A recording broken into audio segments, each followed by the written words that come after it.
انسان نشہ کرتا ہے وہ اپنے بچوں کا حق ادا نہیں کر پاتا، بچوں کی تربیت نہیں کر پاتا، اس لیے کہ اس کو فرصت ہی نہیں ہے، اس کو ہوش ہی نہیں ہے، اس کو حواس ہی نہیں ہے، اسے اپنا ہوش نہیں، وہ بچوں کی تربیت کیا کرے گا؟ کمائے گا تو شراب میں خرچ کرے گا، نشے میں خرچ کرے گا، تو اس کا نتیجہ کیا ہوگا؟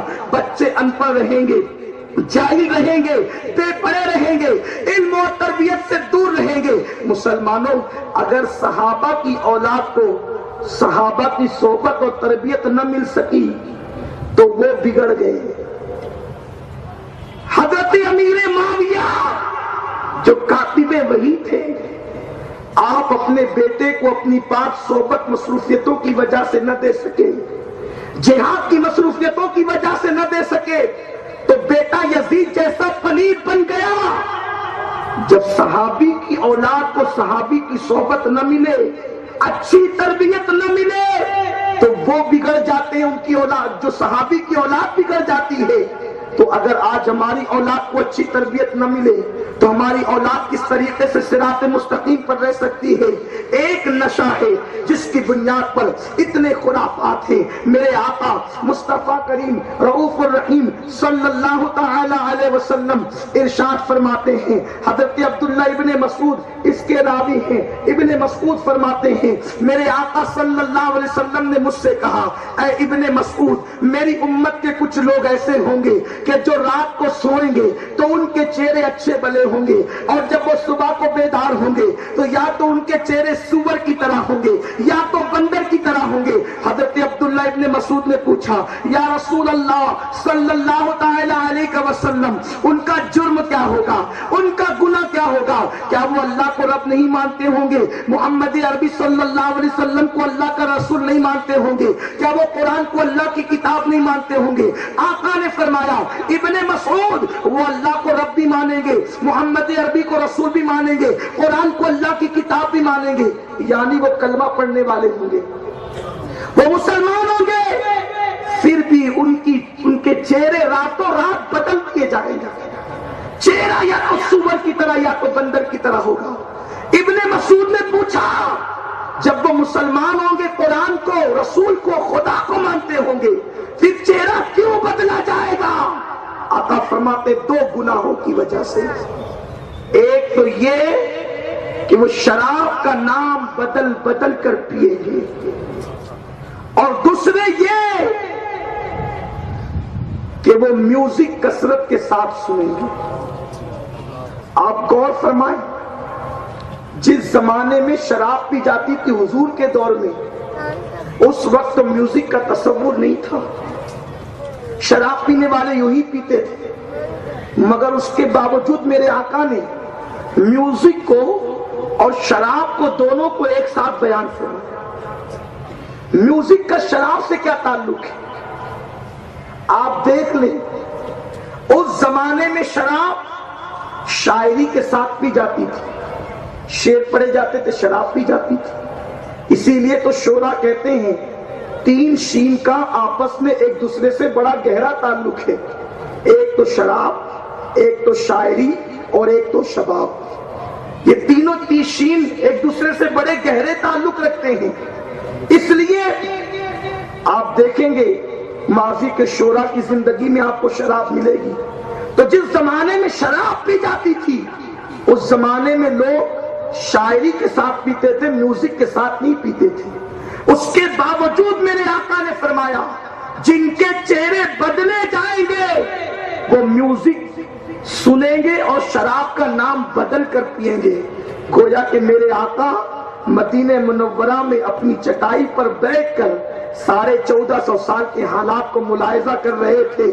آج کسی بھی بار میں آپ جا کر کے دیکھیں کہ وہاں شراب کے ساتھ میوزک کا دخل ضرور موجود ہوتا ہے اور لوگ میوزک کے ساتھ شراب پیتے ہیں۔ میرے پیارے آقا صلی اللہ علیہ وسلم کے پیارے دیوانوں، لیکن جو لوگ شراب پیتے ہیں، شراب پینے والے یہ عذر پیش کرتے ہیں، مولانا سب صحیح ہے، عذاب اپنی جگہ، گناہ اپنی جگہ، سارے نقصانات اپنی جگہ، اب ہم شراب پینے کے عادی بن گئے، شراب چھوٹ نہیں سکتی اس لیے ہم پیتے ہیں۔ اب بتائیں ہم شراب کیسے چھوڑیں؟ ہم نہیں چھوڑ سکتے۔ میں آپ کو ایک بات عرض کروں گا میرے پیارے آقا علیہ السلام کے پیارے دیوانوں، شراب کوئی بھی ہو وہ رہتی تو کڑوی ہے۔ میرے آقا علیہ السلام کے دیوانوں، اب تک کوئی شراب ایسی ایجاد نہیں ہوئی جو لذیذ ہو یا جس میں شربت کی طرح لذت ہو۔ ہر شراب کڑوی ہوتی ہے کیونکہ وہ سڑی ہوئی ہوتی ہے، اس میں سڑا پن موجود ہوتا ہے۔ اب میں آپ سے پوچھنا چاہتا ہوں، ایک بچہ جب ناسمجھ ہوتا ہے، ایک دن کا ہوتا ہے یا ایک دن بھی نہیں چند گھنٹوں کا ہوتا ہے، تب سے وہ ماں کا دودھ پیتا ہے، اور ماں کے دودھ کی لذت کیا ہے؟ خدا کی قسم اللہ نے پانی کا ٹیسٹ اس میں پیدا فرمایا، اللہ نے غذائیت اس میں پیدا فرمائی۔ ہر چیز بچہ ماں کے سینے کے دودھ سے حاصل کرتا ہے۔ مسلمانوں بتاؤ، جب وہ 2 سال تک مسلسل دودھ پیتا ہے، وہ بچہ جو دودھ کے بغیر نہ دن کو رہ سکتا ہے نہ رات کو رہ سکتا ہے، لیکن جب وہ 2 سال کا ہوتا ہے تو ماں اس کا دودھ چھڑاتی ہے اور وہ بچہ دودھ چھوڑ دیتا ہے۔ مسلمانوں بتاؤ، اگر انسان کوشش کرے تو انسان کی کوشش سے جب ماں کا اتنا لذیذ دودھ چھوٹ سکتا ہے تو انسان کی کوشش سے شراب کا کڑوا گھونٹ کیوں نہیں چھوٹ سکتا؟ انسان کوشش کرے، جان لو یہ شراب ہے۔ اور پھر سنیو، ہم تو عاشق رسول ہیں، ہم اپنے آپ کو کس منہ سے عاشق رسول کہتے ہیں؟ آپ کو نہیں پتا، جب شراب حرام نہیں ہوئی تھی پینے والے پیتے تھے، شراب پینے والے پیتے تھے۔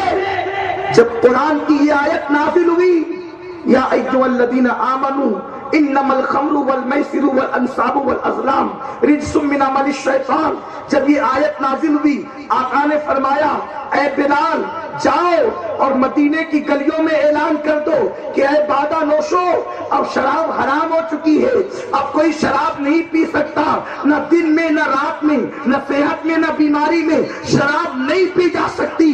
پتہ ہے مفسرین لکھتے ہیں، حضرت علامہ مفتی احمد یار خان نعیمی رحمت اللہ علیہ نقل فرماتے ہیں کہ جس وقت اعلان کرنے والا رسول کا منادی اعلان کر رہا تھا، کچھ لوگ تو میں نوشی میں شراب نوشی میں بیٹھے ہوئے تھے، کچھ کے ہاتھوں میں جام تھے، انہوں نے جام اڈیل دیے، کچھ لوگوں کے منہ میں شراب تھی، انہوں نے شراب اگل دی، کچھ لوگوں کے حلق تک شراب جا چکی تھی، انہوں نے کہہ کر دی اور یہ اعلان کر دیا ہمارے نبی نے حرام کر دیا ہے، ابھی شراب سے محبت نہیں ہوگی، جو چیز نبی کو ناپسند ہے وہ ہم اپنے حلق کے نیچے اتار نہیں سکتے۔ مفسرین بیان کرتے ہیں اس دن مدینے کی گلیوں میں شراب ایسے بہ رہی تھی جیسے شراب کی نالیاں بہ رہی۔ مجھے بتاؤ، جو چیز رسول اللہ کو ناپسند ہے مسلمان اس کی طرف جا کیسے سکتا ہے؟ کچھ لوگ یہ بھی بہانہ کرتے ہیں کہ ہم بیماری کے اندر شراب پیتے، اگر نہ پیئے تو بیماری بڑھ جائے گی، یہ ہوگا وہ ہوگا، اس کا علاج بھی موجود۔ مسلم شریف کی حدیث پاک ہے، کچھ دیہات کے لوگ اللہ کے رسول صلی اللہ علیہ وسلم کی بارگاہ میں آئے اور آنے کے بعد عرض کیا یا رسول اللہ ہم لوگ گیہوں کی شراب بناتے ہیں آقا، لیکن ہم جو شراب بناتے ہیں وہ بیماروں کو پلاتے ہیں اور علاج کے طور پہ پلاتے ہیں، اس لیے کہ جب ہم وہ شراب بیماروں کو پلاتے ہیں تو اس سے ہم علاج کرتے ہیں۔ آقا نے فرمایا اللہ نے حرام میں شفا نہیں رکھا، جس کو حرام کر دیا اللہ نے اس سے شفا اٹھا لی۔ یاد رکھو، اب تم شراب کو دوا کے طور پر بھی استعمال نہیں کر سکتے، شراب کو دوا کے طور پر استعمال کرنا بھی حرام ہے۔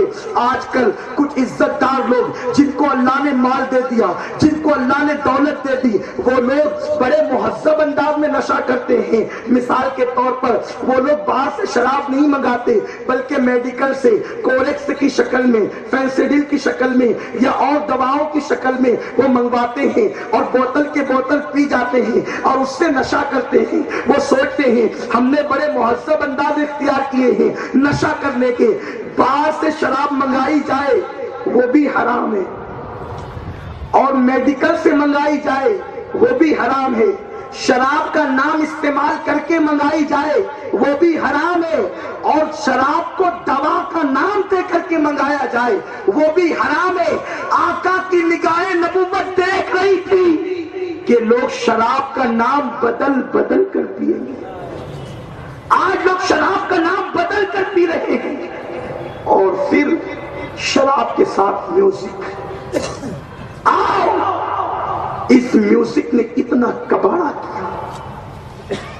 میرے آقا مصطفیٰ کریم رؤوف الرحیم صلی اللہ علیہ وسلم فرماتے ہیں میوزک دل کے اندر ایسا نفاق پیدا کرتی ہے جیسے بارش کے گرنے کی وجہ سے سبزہ پیدا ہوتا ہے۔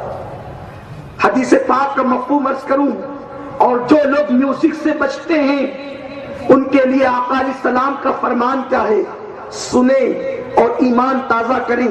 آج لوگ معاذ اللہ اپنے کانوں میں ایئر فون لگا کر میوزک سنتے نظر آتے ہیں اور میوزک کے دل ڈالے نظر آتے ہیں۔ یہ میوزک بھی دل میں شراب کی اور گناہ کی محبت پیدا کرتی ہے، اس لیے میوزک کا بھی بائیکاٹ ہونا چاہیے، کیونکہ آقا نے شراب کو میوزک کے ساتھ اور میوزک کو شراب کے ساتھ بیان فرمایا۔ اس لیے میوزک سے بچو میرے پیارے آقا علیہ السلام کے پیارے دیوانوں۔ ایک حدیث مبارکہ ہے، اس کو دل کے کانوں سے سنو، ایمان تازہ ہوگا، جس کا مفہوم یہ ہے میرے آقا علیہ السلام فرماتے ہیں قیامت کے دن اللہ کا منادی ندا کرے گا، اے اہل محشر، وہ لوگ جو اپنے کانوں کو میوزک کی نحوست سے بچاتے تھے، جو میوزک اور گانے سے بچتے تھے، وہ لوگ کہاں ہے؟ اللہ تبارک و تعالیٰ ان کو طلب فرماتا ہے، وہ لوگ حاضر ہوں گے تو اللہ رب العزت ان کو عرش کا سایہ عطا کرے گا۔ کن کو؟ جو دنیا میں اپنے کانوں کو گانے اور میوزک سے بچاتے تھے، اللہ ان کو عرش کا سایہ عطا کرے گا۔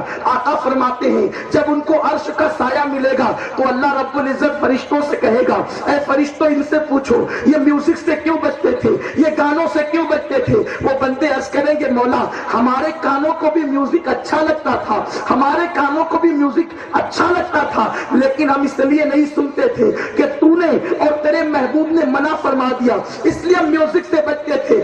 اللہ فرمائے گا ان بندوں سے پوچھو یہ دنیا میں میرے لیے بچتے تھے، میرے حبیب کی رضا کے لیے بچتے تھے، کیا یہ آج میوزک سننا چاہتے ہیں؟ آج یہ میوزک سنیں گے؟ وہ بندے کہیں گے مولا جب تو نے منع کیا ہم تیرے لیے رک گئے، آج تو اجازت دیتا ہے تو انکار کسے ہے؟ اللہ فرمائے گا جو لوگ دنیا میں میوزک سے بچتے تھے ان کو بغیر حساب و کتاب جنت میں داخل کر دیا جائے، ان بندوں کو جنت میں داخل کر دیا جائے گا۔ جب وہ جنت میں جائیں گے تو اللہ جنت کی حور سے کہے گا اے حور تو میوزک بجا، وہ ساز نہیں بجائے گی، وہاں میوزک کے آلات نہیں ہے، اللہ کی قدرت ہے کہ میوزک اللہ نے حور کے گلے میں پیدا فرمایا۔ وہ حور جب آواز نکالے گی تو میوزک کی آواز ہوگی، لیکن دنیا کی طرح نہیں، جنت جنت ہے۔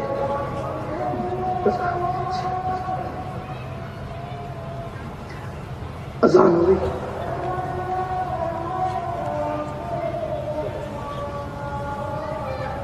یہاں بھی اذان ہوگی اور یہاں بھی نماز ہوگی۔ ایک بار درود شریف پڑھ لیں، اللہ رب محمد صلی اللہ علیہ وسلم، نحن عباد محمد صلی اللہ علیہ وسلم وعلی ذوی و آلہ بدت دور وکرمہ۔ تو اللہ جنت کی حور سے کہے گا، آواز نکالے گی تو میوزک کی آواز اس کے گلے سے نکلے گی اور پوری جنت پر وجد کی کیفیت طاری ہو جائے گی، پوری جنت وجد کرنے لگے گی، اور اللہ جنت کی دوسری حور سے کہے گا ذرا ان کو گانا سنا دے۔ جب دوسری حور گیت گائے گی، اعلیٰ حضرت رضی اللہ تعالیٰ عنہ کہتے ہیں حور جنا ستم کیا، طیبہ نگر میں پھر گیا، شور کے نغمے حجاز دیس کی چیز گائی کی۔ وہ گائے گی اللہ کی حمد و ثنا کا گیت گائے گی تو وہ لوگ اسی میں مست اور مگن ہو جائیں گے۔ جب جنت کی حور خاموش ہوگی وہ کہیں گے مولا کتنا اچھا گیت تھا، اور سنا دیا جاتا تو بہتر ہوتا۔ اللہ فرمائے گا میرے بندو تم نے کتنا سنا؟ عرض کریں گے مولا اس نے شروع کر کے ختم کر دیا۔ رب فرمائے گا نہیں، اس کا گیت تم 70 سال تک سنتے رہے، البتہ اتنا اچھا تھا، تم اتنا مگن ہو گئے کہ